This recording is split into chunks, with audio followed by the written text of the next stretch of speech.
ziba cicika kuvuza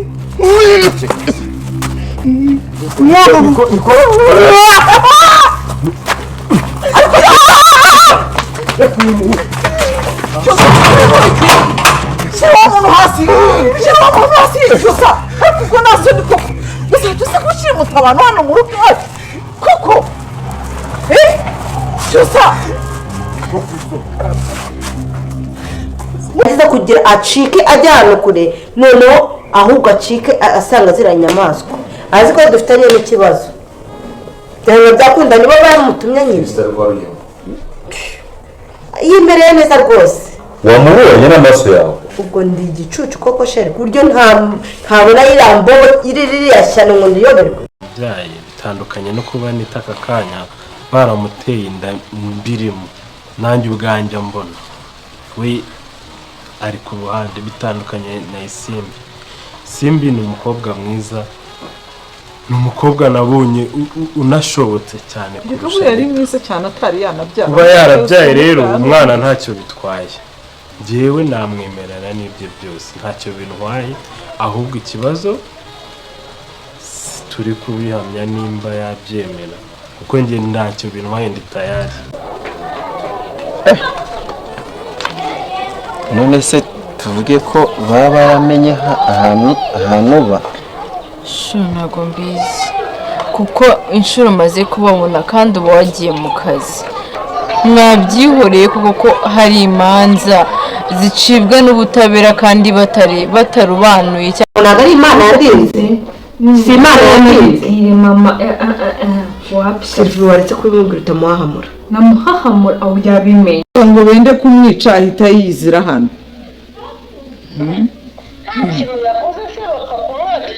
nyine urabizi ntabwo twabivugira kuri telefone hari ibyo Gatera yari yamubwiye baramufata nyine hari ibyo Gatera yari yamubwiye ngo akore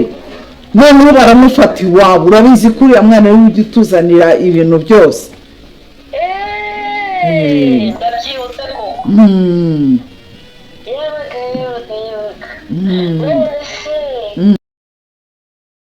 bakunzi ba filime inzira y'umusaba ndagira ngo mbamenyeshe ko uyu munsi aka kanya ibintu bigeze aho biryoshye aho Cyusa yahise yifatira umwanzuro kuba yasanga Fiston kwa Nyirantambara ariko ntibyaza kuba byamukundira kuko yari ameze nk'umuntu ugiye kumushimuta ariko byaje kuba ibintu bitabaye byiza cyane kuko yabaye akimuterura Nyirantambara na ba garaferi wa Rugema bahita bahasesekara niko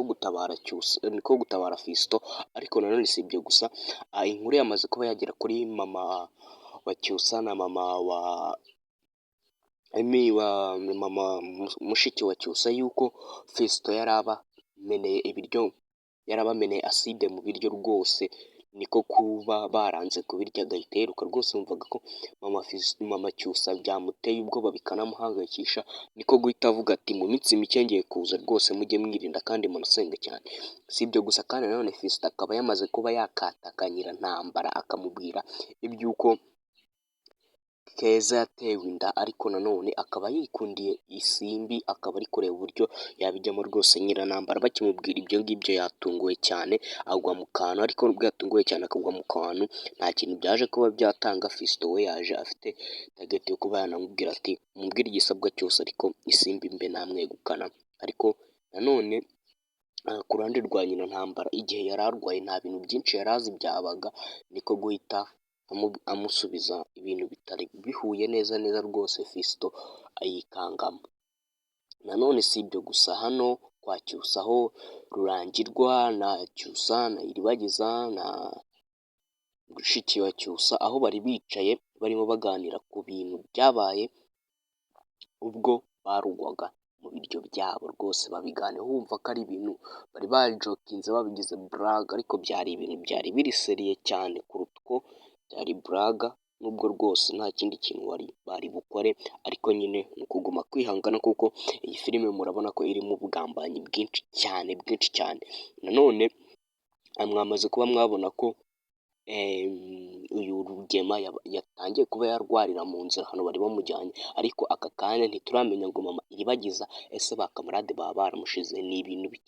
bikihishe cyane umuntu atabasha kuba yakontorora ngo amenye ngo bigeze cyangwa biri gukorwa gute, ariko nanone si ibyo gusa.